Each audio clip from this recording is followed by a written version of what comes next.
My name is Jimmy. I'm 34 years old, and my 5-year-old daughter Lily is my whole world.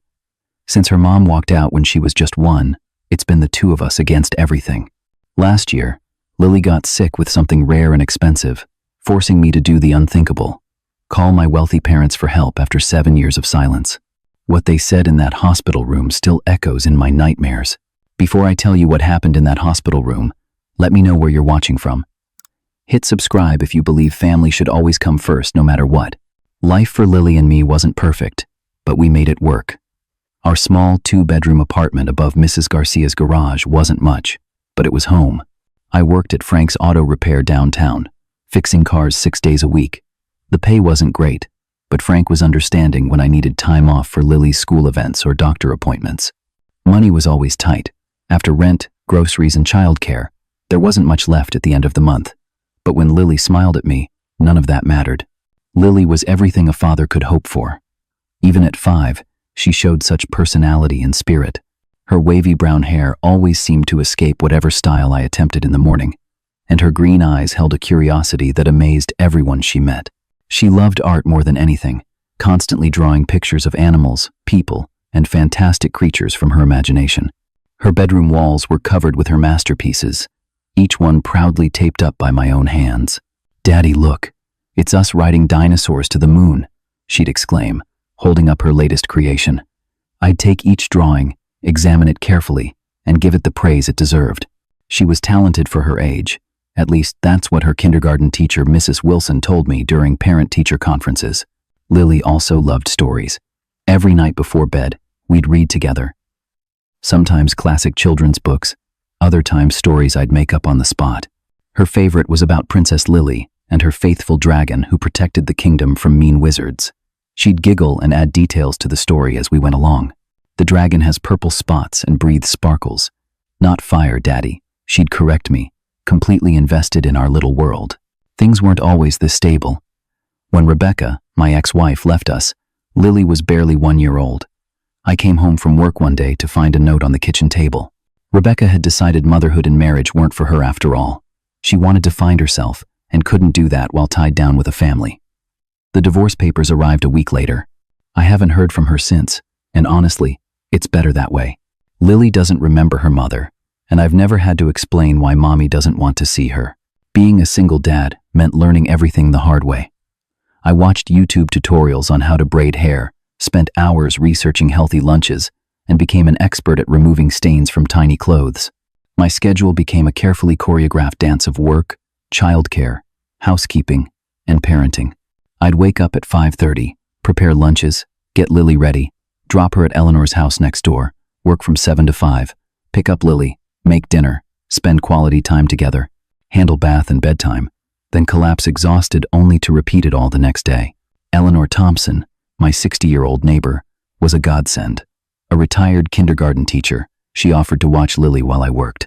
She refused to accept full payment, saying the company kept her young.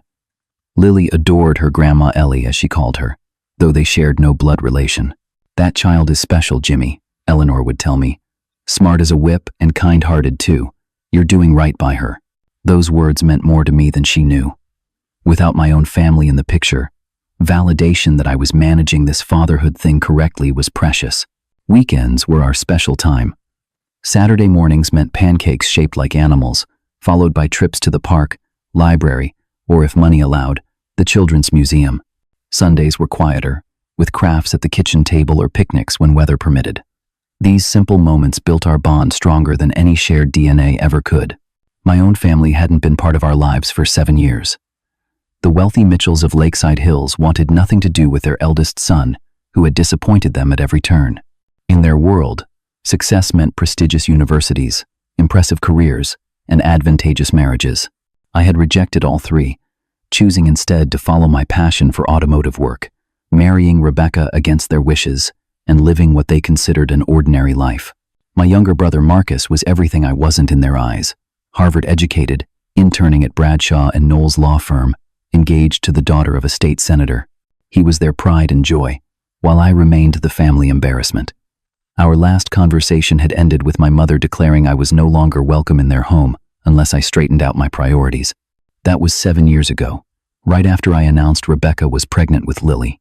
The irony wasn't lost on me that Rebecca left while my parents stayed away, precisely because of the family I'd chosen. But I never regretted my choices, especially not Lily.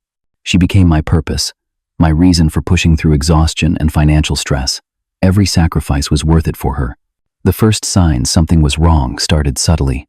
Lily seemed more tired than usual after school. She picked at her dinner instead of clearing her plate as she normally did. Her vibrant energy dimmed slightly, like a light bulb beginning to fade. I attributed it to a growth spurt, or maybe the changing seasons. Kids get tired, I reasoned. They go through phases. "Daddy, my legs hurt," she complained one night as I tucked her in. "Growing pains, sweetheart," I assured her, kissing her forehead. "Your body is just getting bigger." But when the pain continued and her normally rosy cheeks grew pale, I started to worry. Eleanor noticed too. "Jimmy, Lily fell asleep during story time today. She told me one evening when I picked her up.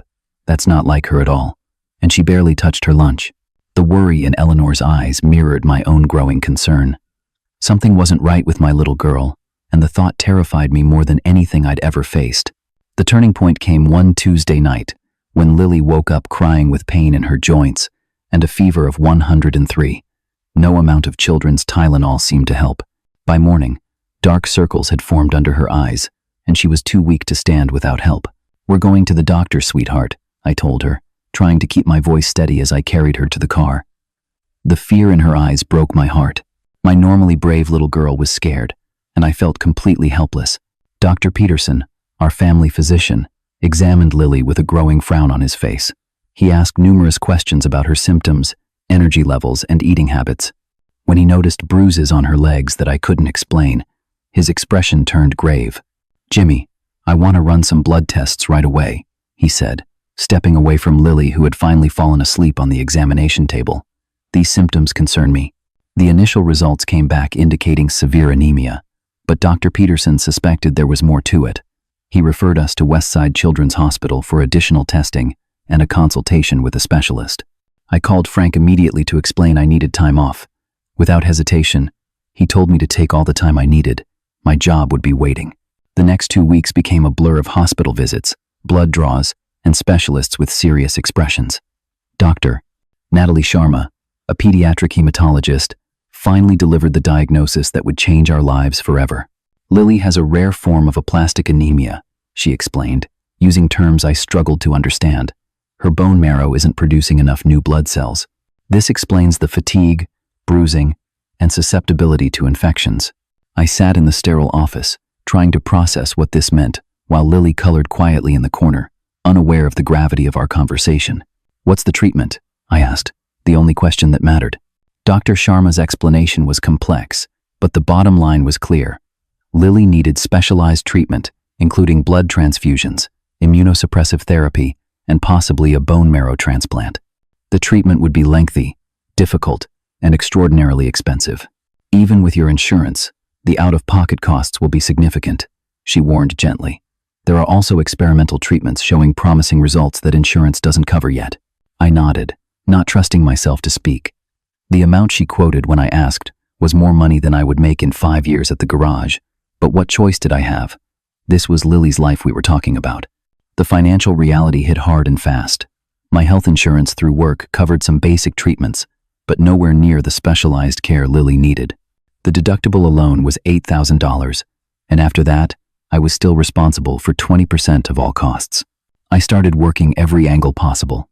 I picked up extra shifts at the garage when Lily was feeling well enough to stay with Eleanor. I sold my prized vintage Mustang that I'd been restoring in my spare time. My television, gaming system, and most of my tools went next. I even sold the gold watch my grandfather had left me, the only family heirloom I possessed. Eleanor helped organize a small fundraiser with her church group. Frank and the guys at the shop put together a benefit car wash. A few local businesses donated items for a raffle. These efforts raised a few $1,000s, but it was a drop in the bucket compared to what we needed. I applied for every assistance program and medical grant I could find. Some helped with small amounts, but many had waiting lists or specific criteria we didn't meet. The medical bills started piling up on my kitchen table, each one more overwhelming than the last. Meanwhile, Lily's condition continued to deteriorate. The initial treatments helped temporarily, but she needed the more advanced protocols Dr. Sharma had recommended. Each hospital stay meant more bills, more time away from work, and watching my daughter grow weaker despite everyone's best efforts. "Daddy, am I going to get better?" Lily asked one night as I sat beside her hospital bed, her small hand engulfed in mine, an IV line taped to her arm. "Yes, sweetheart. The doctors are doing everything to make you better," I promised, forcing confidence into my voice. "You just need to be my brave girl a little longer." "I'm trying," she whispered, her face pale against the white hospital pillow. "But I'm so tired." Those words haunted me as I drove home that night, my car now doubling as a storage unit for clean clothes and snacks. Since I spent so much time at the hospital, I was rapidly running out of options. I'd maxed out 2 credit cards, taken a loan against my meager retirement account, and was behind on rent. Eleanor had been helping with meals and emotional support, but she was on a fixed income herself and couldn't offer financial help. Dr. Sharma called me into her office after Lily's latest round of tests. Her expression confirmed my worst fears before she even spoke. "Jimmy, Lily's not responding to the current treatment protocol as well as we'd hoped. There's a new treatment available that's shown remarkable results in cases like hers, but insurance won't cover it." I finished for her. She nodded grimly. "It's still in late-stage trials. The results are promising, but it's expensive and requires specialized administration." "How expensive?" I asked, bracing myself. The number she quoted made my head spin. It might as well have been $1 billion for all my ability to produce it. "How long does she have without this treatment?" The question tore from my throat. Dr. Sharma's hesitation told me everything. "It's difficult to say exactly. Her condition is progressing faster than we anticipated. Months, maybe. With regular transfusions and current medications, we can keep her comfortable, but..." She didn't need to finish. Comfortable meant palliative. It meant giving up. That night, Lily spiked a dangerous fever and was admitted to the intensive care unit.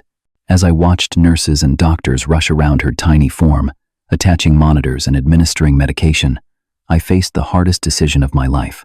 There was one resource I hadn't tapped, one option I'd been avoiding at all costs. My parents were wealthy beyond anything most people could imagine. My father's construction company had built half the luxury developments in 3 counties. They had the means to save Lily without even feeling the financial impact. But asking them meant swallowing my pride. It meant exposing Lily to people who had rejected her very existence. It meant placing my daughter's fate in the hands of people who had made it clear they didn't care about us. As I watched Lily's chest rise and fall, her breathing labored even with supplemental oxygen, I knew there was no choice at all. I would crawl through broken glass for my daughter. I could certainly endure my parents' judgment and contempt. I stepped out into the hallway, pulled out my phone, and for the first time in 7 years, dialed my parents' number. The phone rang 4 times before someone answered. I almost hoped no one would pick up. "Mitchell Residence," came my mother's crisp voice, exactly as I remembered it. My throat tightened. How strange that after 7 years, she sounded completely unchanged, while I felt like a different person entirely. "Mom, it's Jimmy." The silence stretched so long I wondered if she'd hung up. Finally, she spoke, her tone deliberately neutral. "James, this is unexpected." Not Jimmy. Never Jimmy to her. That nickname was too common, too ordinary for a Mitchell. I swallowed my irritation. This wasn't about me.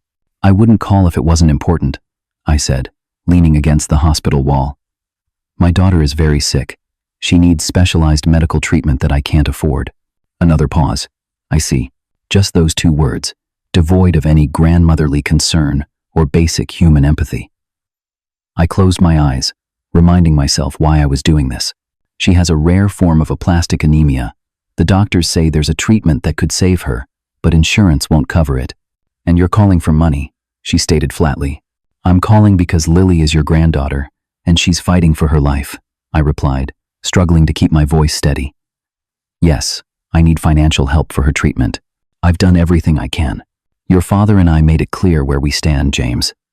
The choices you've made have consequences." The casual cruelty of that statement took my breath away. My 5-year-old daughter was being punished for my supposed sins. "Mom, please. This isn't about me or the past. Lily is an innocent child. She's only 5. "I'll speak to your father," she said after a moment. "Where are you?" "Westside Children's Hospital. Lily's in the PICU. I'll let you know." With that, she hung up. I stood there holding my silent phone, tears of frustration burning my eyes. This was the woman who had given birth to me, who had once kissed my childhood injuries and read me bedtime stories. Somewhere along the way, status and appearances had replaced basic humanity in her heart. To understand how we'd reached this point required looking back to the roots of our estrangement. The Mitchell family had built their reputation over generations. My grandfather started Mitchell Construction with a single truck and a dream. My father expanded it into Mitchell Development Group, a powerhouse that built luxury communities across the state. We lived in the biggest house in the most exclusive neighborhood, attended the most prestigious private schools, and vacationed in places most people only saw in magazines. From birth, my path had been meticulously planned. I would attend an Ivy League school, earn a professional degree, marry someone from our social circle, and eventually take over the family business. My brother Marcus, 4 years younger, had the same expectations. The trouble began when I discovered my passion for automotive mechanics in high school. What started as a hobby became an obsession. I loved the logic of engines, the satisfaction of diagnosing problems, the tangible results of my work. My parents indulged this as a phase, assuming I'd grow out of it and follow the plan. But I didn't. After graduating high school with honors, I announced I wanted to attend technical college for automotive engineering instead of the Ivy League schools where I'd been accepted. The resulting argument was explosive. My father threatened to cut me off financially.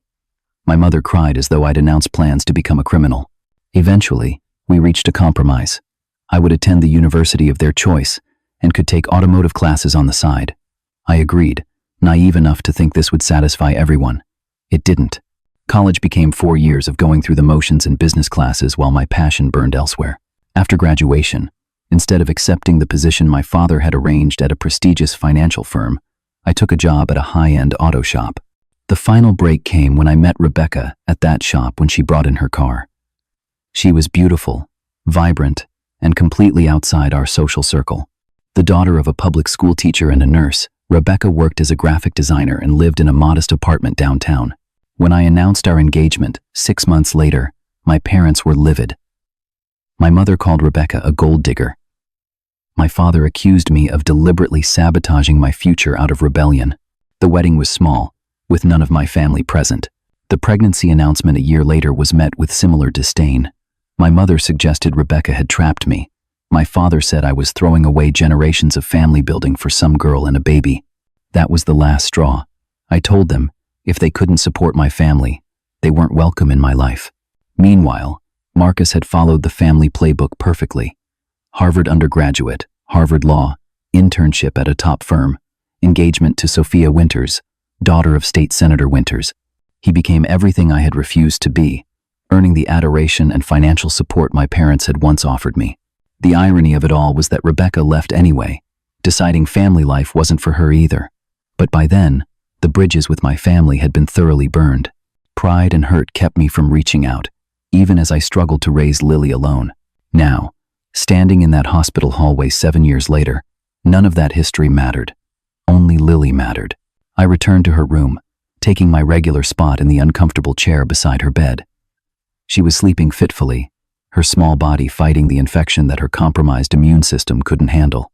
I gently stroked her hand, careful not to disturb the IV line. Hours passed with no word from my mother.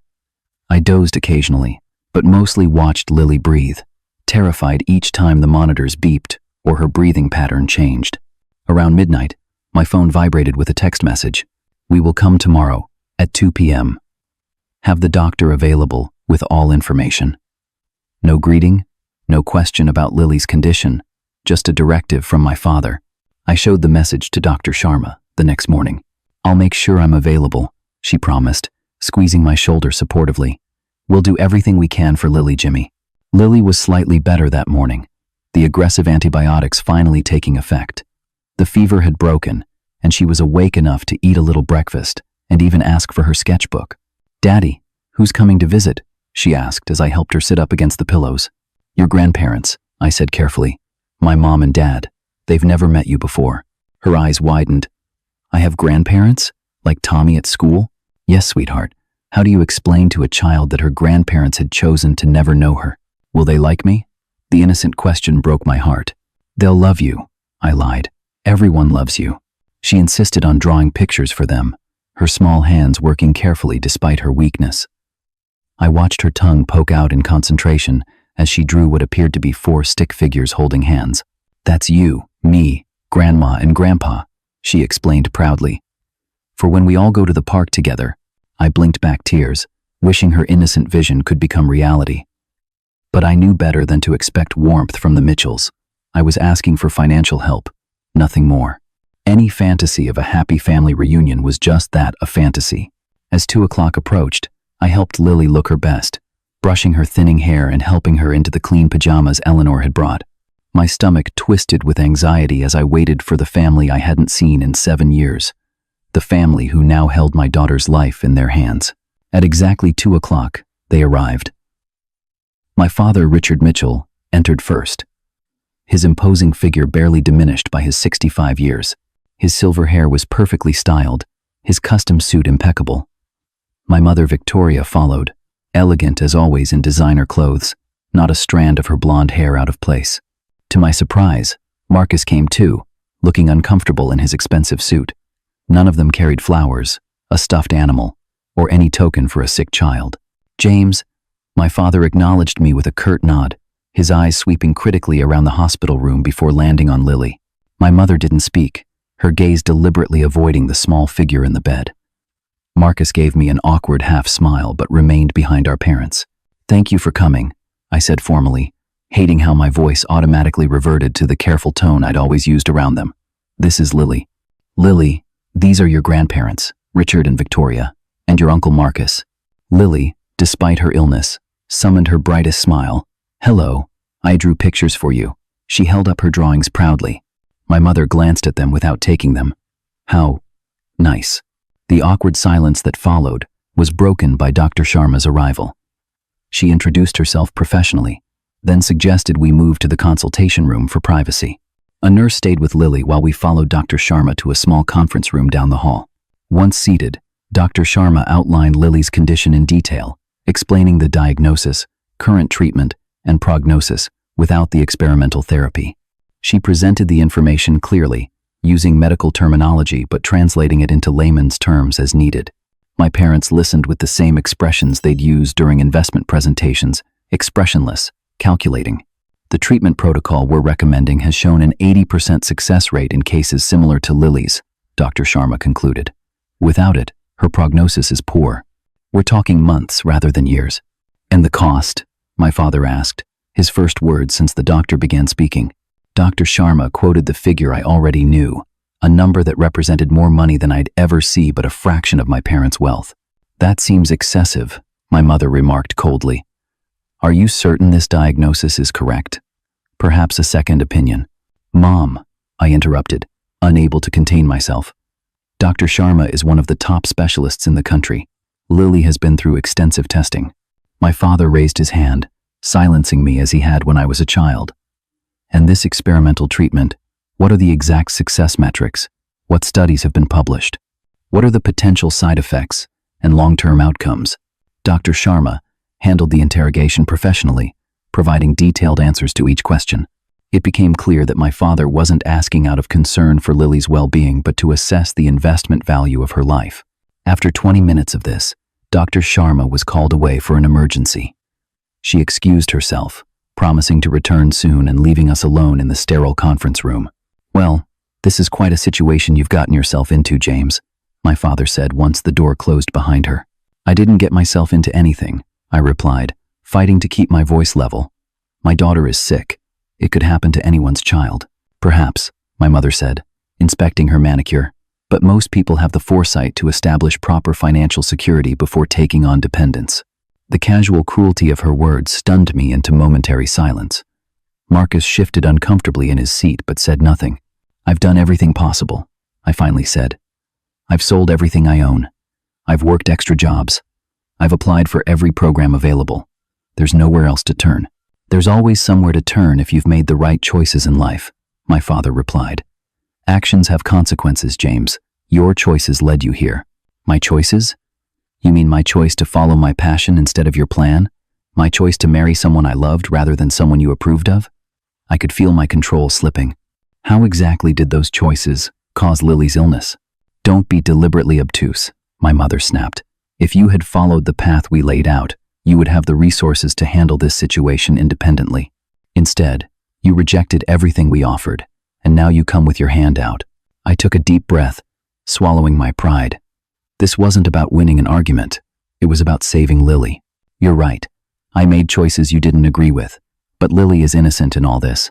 She's your granddaughter. She's just a little girl who's suffering through no fault of her own. My voice cracked. Please, I'm begging you. Help her. My father leaned back, studying me as if I were a business proposal he found lacking. Do you know what we've invested in Marcus's future? His education, his connections, his career path, hundreds of thousands of dollars. And he's proven worthy of that investment. Marcus looked down at the table, his expression unreadable. We just committed to funding his position at Bradshaw and Knowles, my mother added. It's quite exclusive, you know. Only the most promising candidates are considered, and even then, external support is expected. I stared at them in disbelief. What does any of that have to do with Lily? Resources are allocated based on return potential, my father stated, as if explaining a simple business concept to a child.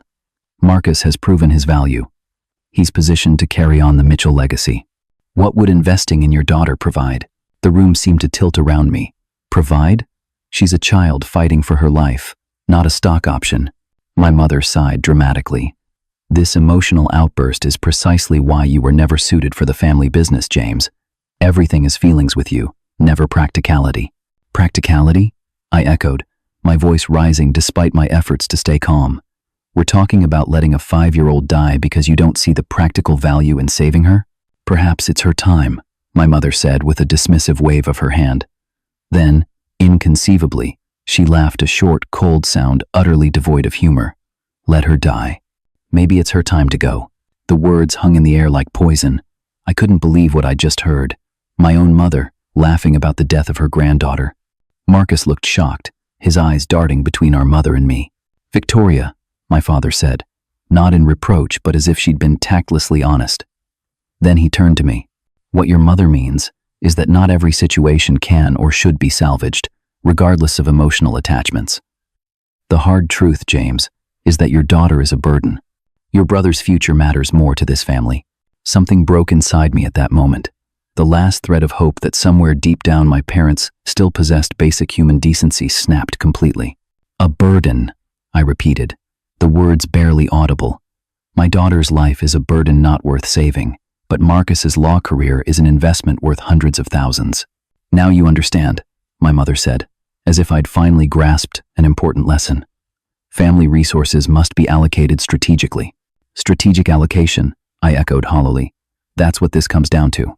My father nodded, apparently pleased that I was seeing their perspective. We've invested considerably in Marcus's position at Bradshaw and Knowles. His future there is very promising. The connections alone are invaluable. Marcus finally spoke, his voice strained. Dad, I don't think. Marcus is on track to make junior partner in record time, my mother interrupted proudly. Senator Winters is quite impressed with his potential.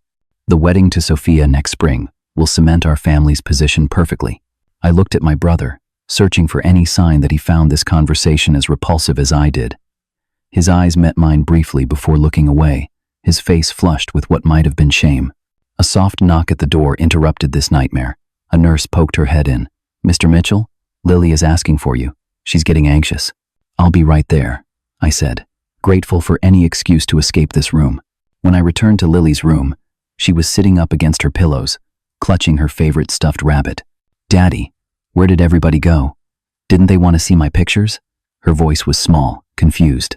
They're still talking with the doctor, sweetheart, I lied, sitting on the edge of her bed. How are you feeling?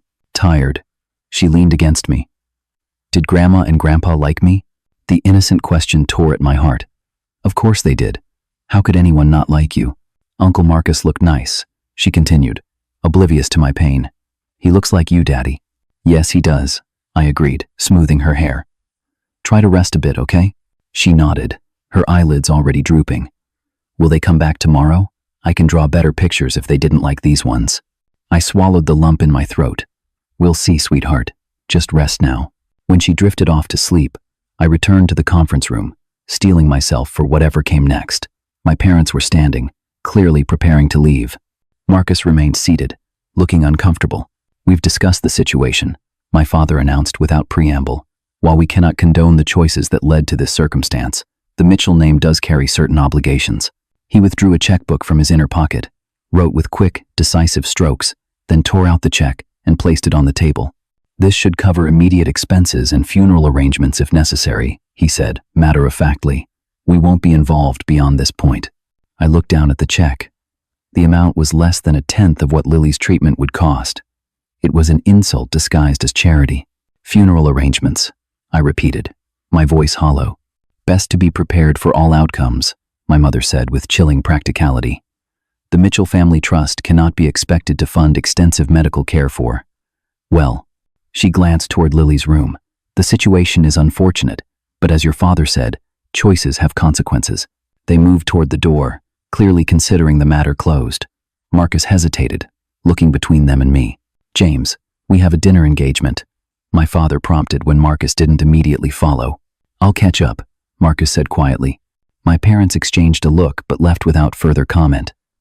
The door closed behind them with a soft click that somehow sounded as final as a slammed door would have. Marcus and I stood in awkward silence.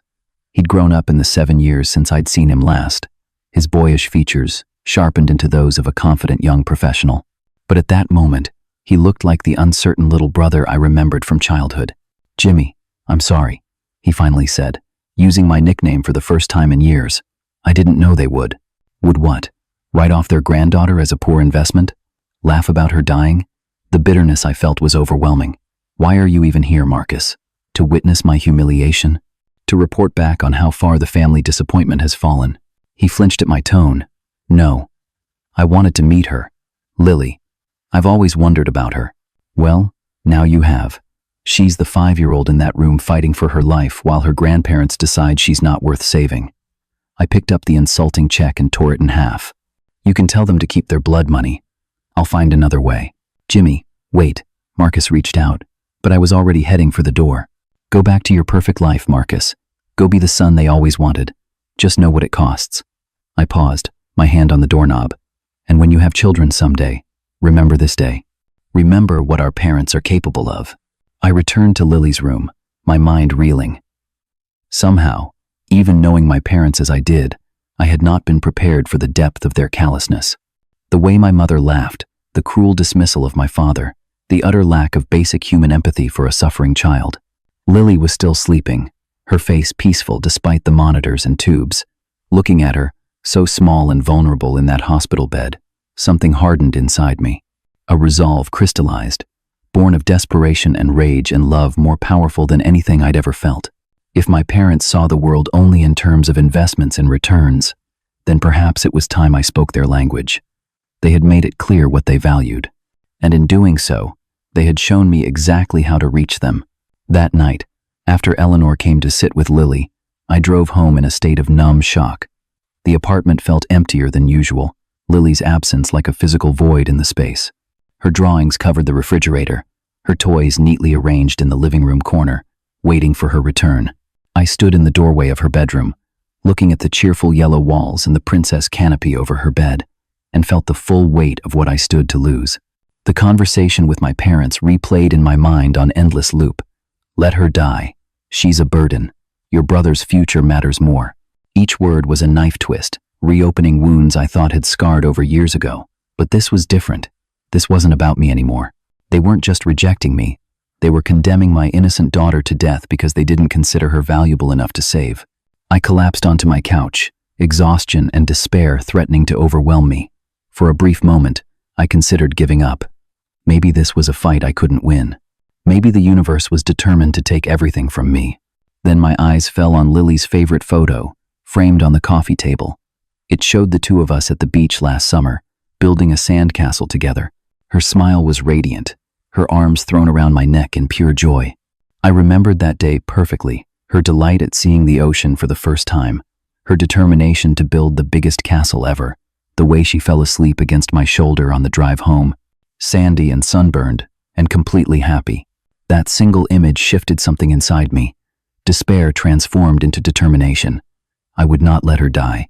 I would not accept that her life was worth less than Marcus's career, or my parents' twisted sense of family legacy. If they wouldn't help us willingly, I would find a way to make them help. I reached for my laptop and began to research. First, I needed to understand exactly what resources my parents controlled. The Mitchell family wealth was substantial, but how was it structured? Where was it vulnerable? My father had always been obsessively private about financial matters, but public records could tell me something. I started with the obvious Mitchell Development Group's public filings, property records, tax assessments. As a privately held company, much of the information was protected, but I could see the outlines of their empire. Luxury developments across 3 counties, commercial properties downtown, land holdings waiting for development. The business had clearly prospered in the years since I'd walked away. Next, I looked into my parents personally. Social media revealed their continued prominence in local society circles, fundraising galas, charity boards, political connections. They had leveraged business success into social capital, positioning themselves as community leaders and philanthropists. The irony was bitter. Marcus's law firm specialized in high-end estate planning and tax strategy. I wondered if he handled our family's affairs. Around 3 in the morning, bleary-eyed and desperate, I stumbled across something interesting. A local business journal article mentioned Mitchell Development Group's latest luxury development, Lakeside Heights, noting it had received expedited approval despite environmental concerns. The journalist seemed to imply that connections in the County Planning Commission had smoothed the way. That thread led me to public meeting minutes, where several commissioners had recused themselves from voting due to prior business relationships with Mitchell Development. Further digging revealed that one commissioner who hadn't recused herself had a husband who worked as a subcontractor for my father's company. It wasn't proof of wrongdoing, but it raised questions. I started looking more closely at other developments, other approvals, other relationships. A pattern began to emerge: connections, favors, convenient timing.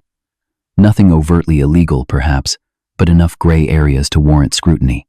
Dawn was breaking when I finally went to bed, my mind racing with possibilities. I slept fitfully for a few hours before returning to the hospital. Lily was having a better day. Her color slightly improved after a blood transfusion. Watching her eat a few bites of pudding, I felt my resolve strengthen. I would do whatever necessary to ensure she had a future. Over the next 3 days, between hospital visits and brief returns home to shower and change, I continued my investigation. I reached out to a former classmate who now worked as a journalist, asking vague questions about local development politics. I searched public records for lawsuits involving Mitchell Development, finding several that had been settled quickly and quietly. I even looked into charitable donations made by my parents, wondering if their philanthropic image masked something else. The breakthrough came unexpectedly. While searching for information on a recently approved Mitchell development, I found a blog post by an environmental activist complaining about wetland protections being ignored. The post mentioned a former Mitchell Development employee who had tried to warn authorities about violations before being fired. The name was familiar. Daniel Reeves had been my father's project manager years ago. I remembered him as a serious, principled man who had always treated me kindly during my summer jobs at construction sites. Finding his contact information took some work, but by that evening, I had his phone number. I hesitated before calling. What I was considering went beyond just asking for help. I was looking for leverage against my own family. But then I remembered my mother's laugh as she dismissed Lily's life, and I dialed the number. Daniel Reeves. Mr. Reeves, you probably don't remember me. This is Jimmy Mitchell, Richard Mitchell's son. A long pause followed. Jimmy, of course I remember you. It's been what, 10 years? About that. Listen, I know this is out of the blue, but I need to talk to you about Mitchell Development. It's important. Life or death important. Another pause. This sounds serious. Is everything okay? No, I admitted. My daughter is very sick, and I need help that my family is refusing to provide. I'm looking for leverage. The silence stretched so long I thought he'd hung up. Finally, he spoke, his voice cautious. I'm not sure I should get involved in family matters, Jimmy. I understand. But I also saw that article mentioning you tried to report environmental violations. Were there others? He sighed heavily. Meet me tomorrow at Carson's Diner, 10 a.m. We'll talk. The meeting with Daniel exceeded my wildest expectations. He arrived with a file folder tucked under his arm and a grim expression. Over coffee, he explained that he'd been fired after questioning certain practices at Mitchell Development, irregularities with permits, corners cut on environmental regulations, questionable relationships with inspectors and officials. When he threatened to take his concerns to authorities, he was terminated with a generous severance package contingent on a strict non-disclosure agreement. I signed it, he admitted, looking ashamed. I had a family to support, a mortgage, but I kept copies of everything. Insurance, I told myself. He slid the folder across the table. Inside were documents, emails, photographs, everything needed to prove that Mitchell Development had systematically engaged in permit fraud, bribery of officials, and violation of environmental regulations. Some of the evidence implicated high-ranking local officials who had looked the other way in exchange for favors. "Why are you giving me this?" I asked, stunned by what I was seeing. Daniel's eyes were sad. "Your father fired me 2 weeks before my pension would have vested. 20 years of service, and he threw me away to protect his profits. I heard your mother told people I had a drinking problem." He shook his head. "I've wanted someone to know the truth. But Jimmy, if you use this, there will be serious consequences. Your family could face criminal charges, massive fines. My daughter is dying," I said simply. "And they refuse to help because she's not a valuable enough investment to them." His expression hardened. "Then use it. But be careful. Richard Mitchell doesn't lose gracefully." Armed with Daniel's evidence, I needed legal advice. I couldn't afford a high-powered attorney, but I remembered Jessica Winters, a law school classmate of Marcus's who had chosen public service instead of corporate law. We'd met at a function years ago, and she'd made it clear she had little respect for the Mitchell family values. A quick search showed she now worked for the district attorney's office. Our meeting the next day was brief but productive. After reviewing the documents, she confirmed what I suspected: there was enough evidence for a serious investigation that could result in criminal charges and civil penalties. "This would destroy them," she said frankly. "Not just financially, but their reputation, their standing in the community, everything they value." "I know," I replied, feeling strangely calm about this fact. "What exactly are you planning, Jimmy? Because if you're thinking of blackmail, I should warn you that's a crime too." I shook my head. "Not blackmail. Negotiation. I don't want to destroy my family. I just want to save my daughter." Jessica studied me for a long moment. "Be careful. This kind of leverage can backfire. And if you do decide to bring this information forward officially, come to me first." With Daniel's evidence and Jessica's assessment, I finally had what I needed: a way to speak to my parents in terms they understood. Consequences for choices, strategic allocation of resources, investment and return. That night, I sat at Lily's bedside, watching her sleep. Her condition had stabilized temporarily, but Dr. Sharma had made it clear that without the advanced treatment, it was only a matter of time before she declined again. Time was running out. I stroked Lily's hand gently, careful not to disturb the IV. "I promise I'll fix this," I whispered. "Whatever it takes." The next morning, I called Marcus directly. "We need to talk. Alone. It's about Mom and Dad, and it's serious. Jimmy, if this is about the other day, it's much bigger than that. Meet me at Eleanor's house at 7 tonight. Don't tell them you're seeing me." To my surprise, he agreed without further argument. As I prepared for the confrontation to come, I felt no joy, no sense of triumph, only grim determination. This wasn't about revenge, though part of me certainly wanted to hurt them as they had hurt me. This was about survival, my daughter's survival, and I was prepared to do whatever necessary to ensure it. I chose not to meet at my parents' house or at Mitchell Development offices. Instead, I asked Marcus to arrange a meeting at his firm's conference room on Saturday morning when the office would be mostly empty. To my surprise, he agreed without question, perhaps sensing the gravity of the situation. I arrived early, the file of evidence securely in my briefcase. Jessica had helped me organize it for maximum impact, highlighting the most damning documents first. She had also agreed to wait nearby, ready to provide legal assistance if needed. Daniel had declined to attend, fearing repercussions, but had provided a signed affidavit confirming the authenticity of the documents. Marcus arrived 10 minutes before the scheduled time, looking nervous. "They're on their way," he said, avoiding my eyes. "Jimmy, what is this about? You're scaring me." "You'll understand soon enough," I replied, arranging the files on the polished conference table. "Just know that I didn't want things to go this way." My parents arrived exactly on time, their faces registering surprise and then displeasure at seeing me. "James," my father said coldly. "Marcus said this was an urgent family matter. I assume this is about the other day." "Please, sit down," I said, gesturing to the chairs. "This won't take long." My mother's eyes narrowed at my tone, but they sat. My father at the head of the table as always, my mother to his right, Marcus to his left. I remained standing. 3 days ago, I began. I asked you for help saving my daughter's life, your granddaughter's life. You not only refused, but you laughed at the prospect of her death. You called her a burden and said my brother's future mattered more. James, if you've called us here for emotional blackmail, my father started. I raised my hand, stopping him just as he had so often silenced me. The small act of defiance clearly shocked him. I'm not here to appeal to your emotions. You've made it abundantly clear you don't have any where Lily and I are concerned. I'm here to speak to you in terms you understand: investment and return, risk and consequences. I opened the first file and slid it across the table. This is a copy of an internal memo from Mitchell Development regarding the Lakeside Heights project. It details how environmental impact studies were falsified to secure permits. My father's face remained impassive, but I saw his jaw tighten. My mother glanced at the document and then away, as if it might contaminate her. This, I continued, opening another file, is a series of emails between you, Dad, and Commissioner Barnes, discussing how his vote on the zoning board would be appropriately rewarded. And here, another document, bank records showing a construction loan to Barnes's son-in-law for a project that mysteriously never required inspections. I continued methodically through the evidence, watching as my father's composure gradually cracked. My mother's face had gone pale, while Marcus looked increasingly horrified. Where did you get these? My father finally demanded, his voice dangerously quiet. That's not important. What matters is that I have them.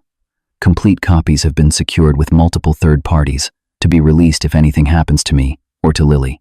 This is blackmail, my mother hissed. No, I corrected her. This is negotiation. You taught me that everything has a price. Well, this is the price for what you've done.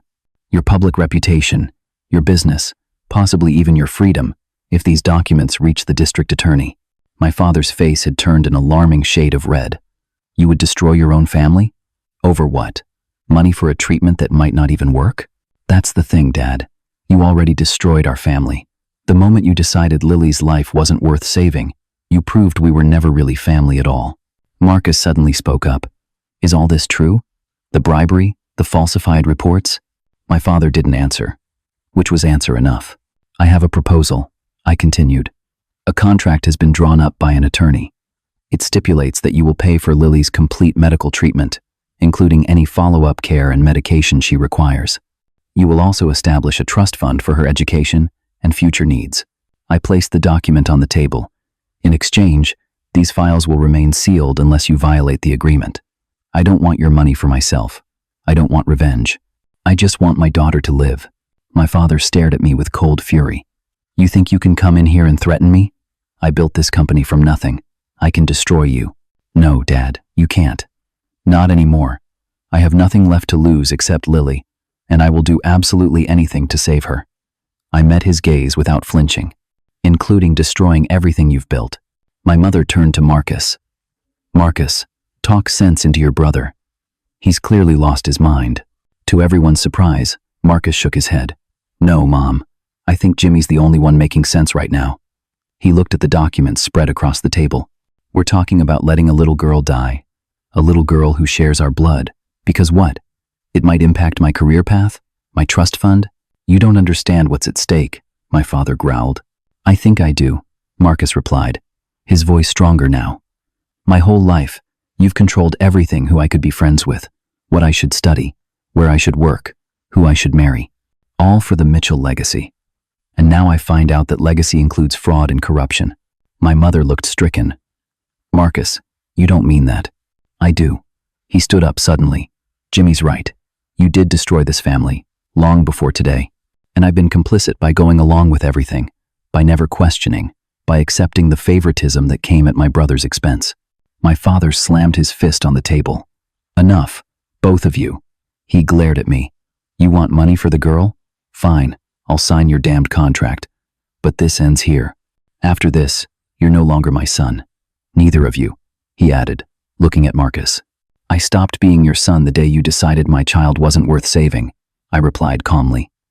And for the record, her name is Lily, not the girl, Lily Mitchell, your granddaughter. My mother was quietly crying now, but I felt nothing for her tears.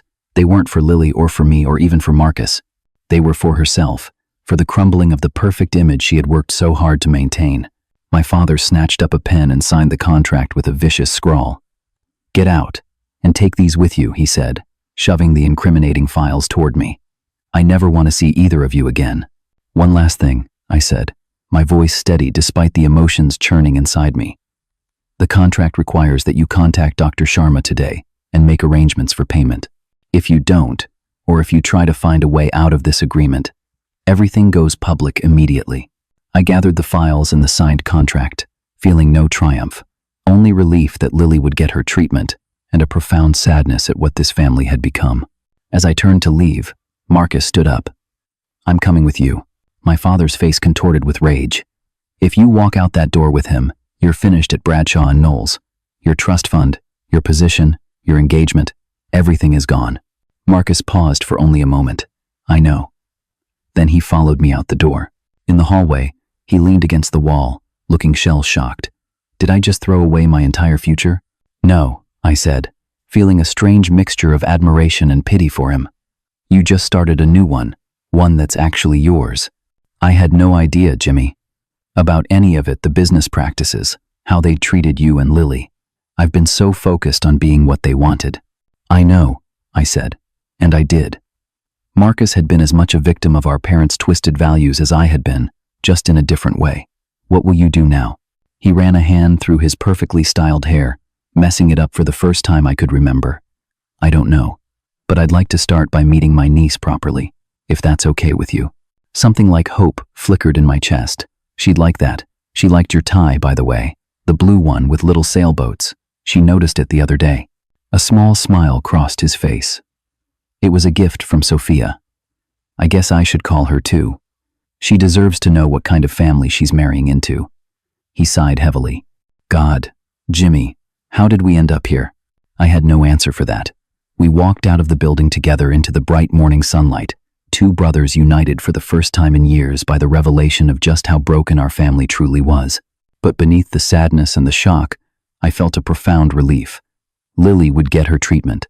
She had a fighting chance now. And maybe, just maybe, something new and better could emerge from the ashes of what our family had been. I called Dr. Sharma from the car, telling her to expect contact from my father regarding payment arrangements. For the first time in weeks, I allowed myself to feel genuine hope for my daughter's future. 6 months passed in a blur of hospital visits, treatment protocols, and gradual precious improvement. The experimental treatment Dr. Sharma had recommended proved even more effective than hoped. Lily's body began producing healthy blood cells again, her color returned, and most miraculous of all, her energy and spirit came roaring back. "Daddy, can I go back to school soon?" she asked one morning as I helped her dress in regular clothes instead of hospital pajamas. "I miss my friends." "Soon, sweetheart," I promised, marveling at how quickly she had bounced back once given the right treatment. "Dr. Sharma says, maybe next month if your blood tests stay good." The financial burden had lifted completely. True to the contract, my father had paid for everything: the experimental treatment, hospital stays, medications, even the specialized diet recommended by Lily's nutritionist. I never saw or spoke to him directly. All communications went through his attorneys. My mother made no contact at all. It was as if they had excised us completely from their lives, which was probably for the best. The most unexpected development had been Marcus. After that confrontation, he had indeed lost everything: the job at Bradshaw and Knowles, his trust fund, even his fiancée, Sophia, who had chosen family connections over love when presented with the choice. But rather than falling apart, Marcus seemed liberated. He had moved into a modest apartment, taken a position with a small nonprofit focused on sustainable urban development, and discovered a passion for work that actually helped people, rather than just enriching the already wealthy. Most importantly, he had become a devoted uncle to Lily. He visited the hospital regularly, bringing books and art supplies, spending hours playing games and telling stories. The bond between them grew quickly, Lily delighting in having an uncle who seemed genuinely interested in her world. "Uncle Marcus is teaching me chess," she told me proudly one afternoon. "He says I'm a natural strategist." Our relationship had healed too, years of resentment and jealousy fading as we reconnected as adults, and discovered we actually liked each other. Marcus had apologized repeatedly for his blindness to our parents' treatment of me, but I had long since forgiven him. He had been as much a victim of their toxic values as I had, just in a different way. My own life had changed dramatically as well. With Lily's medical expenses covered and her health improving, I was able to return to work. Frank had kept my position open, just as he promised. But I also enrolled in night classes at the local community college, pursuing certification in advanced automotive technology. After years of just surviving, I was finally looking toward the future again. An unexpected bright spot had emerged in the form of Ann Bennett, one of the nurses from the pediatric oncology floor. We had started talking during Lily's long hospital stays, first about Lily's care and then about everything else. She was smart, compassionate, and remarkably down to earth. When she asked me to coffee one day after her shift, I surprised myself by saying yes. Daddy has a girlfriend. Lily had teased when she figured it out, making both Ann and me blush. But she approved wholeheartedly, especially when Ann introduced her to the joys of braiding hair and painting nails, skills I had never quite mastered.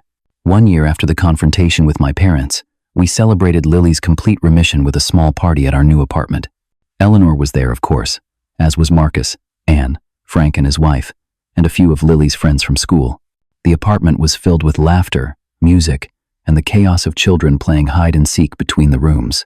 As I watched Lily blow out the candles on her cake, her face glowing with health and happiness, I felt a profound gratitude that overshadowed any lingering resentment toward my parents. They had chosen not to be part of this moment, part of her life, and that was their loss entirely. Later that evening, after the guests had gone and Ann had headed home with a warm goodbye kiss that promised many more such evenings to come, Lily showed me her latest drawing. It depicted 4 stick figures holding hands: her, me, Uncle Marcus, and Ann. "That's our family," she explained, pointing to each figure in turn. "It's beautiful," I told her, my throat tight with emotion. "Is this for your bedroom wall?" She shook her head solemnly. "No, I want to send it to Grandma and Grandpa, so they know we're okay without them." The simple wisdom of her statement took my breath away. At 6 years old, she understood something it had taken me much longer to learn, that family was defined by love and presence, not by blood or obligation. I didn't have the heart to tell her that my parents would likely never see her drawing. Instead, I hugged her close and promised to mail it in the morning. Perhaps a child's innocent gesture could reach parts of their hearts that my confrontation hadn't. Though I doubted it, I wouldn't take that hope from her.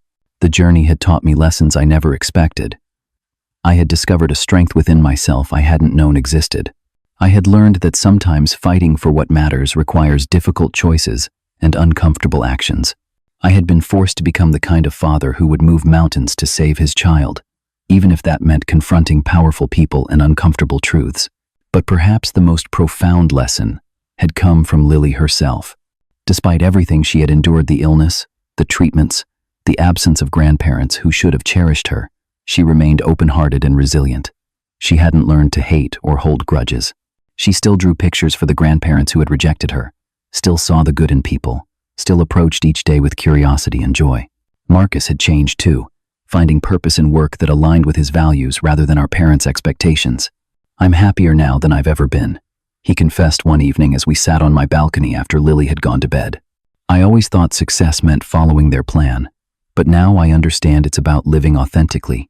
My relationship with Ann was growing slowly but steadily, both of us careful to consider Lily's feelings at every step. But the way Lily had included her in the family drawing suggested she was more than ready for Ann to become a permanent part of our lives. As for my parents, I had made peace with their absence. The contract ensured Lily's needs would be met, but I harbored no illusions about reconciliation. Some bridges, once burned, cannot be rebuilt, and sometimes that's okay. Not every relationship deserves to be saved. Looking back on that terrible day in the hospital conference room, I realized that my parents' cruelty had ultimately set us free. Their rejection had cleared the way for a new kind of family to form, one based on choice rather than obligation, on love rather than legacy. Sometimes the family you build is stronger than the one you're born into. And in those moments when you have to choose between your pride and your child's life, the answer is always the same. Always. Have you ever had to make an impossible choice to protect someone you love? Was there a moment when you realized that family isn't just about blood relations, but about who shows up when it matters most? Let me know in the comments below. If this story touched you, please hit that like button and subscribe to hear more stories about the real meaning of family. And if you know someone struggling with difficult family relationships, share this video with them as a reminder that sometimes the strongest families are the ones we create for ourselves. Thank you for listening. And remember that your worth isn't determined by those who reject you, but by those who choose to stay.